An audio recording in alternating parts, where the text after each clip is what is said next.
Bon les loulous, j'ai aucun problème avec la spiritualité.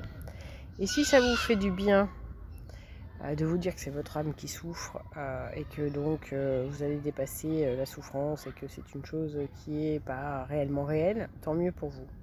En revanche, ce qui me dérange, c'est les personnes qui vont reprendre des terminologies au niveau des mots employés qui sont liés au coaching, au développement personnel et qui vont les mettre au service de cette façon de penser qui va faire culpabiliser les personnes et qui derrière va leur dire non mais c'est pas grave ce que vous c'est une possibilité, mais ça peut faire culpabiliser les gens et surtout les mettre dans le déni.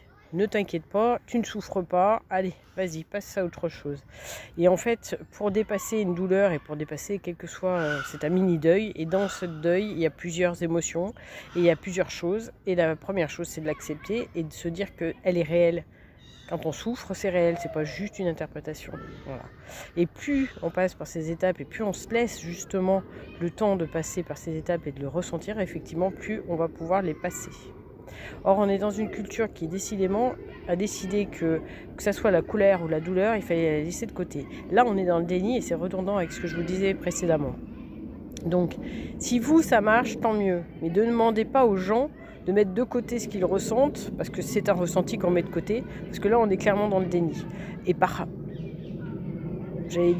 respect de l'autre, si vous, ça marche, tant mieux, mais il ne s'agit pas de vous, encore une fois.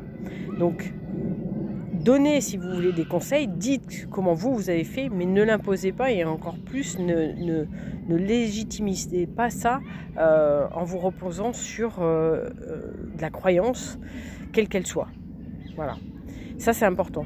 Parce que le développement personnel et le coaching, c'est des réels métiers, c'est une réelle écoute et c'est tourné vers l'autre. Alors, je sais que pour certaines personnes, c'est difficile de comprendre ça, parce que c'est véritablement un métier.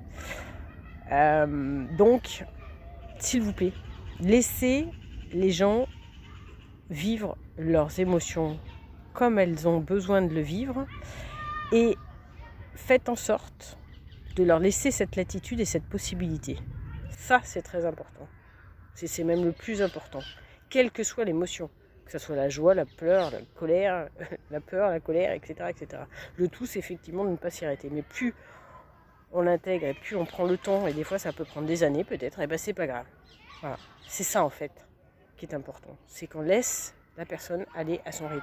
Et c'est ça le respect de l'autre.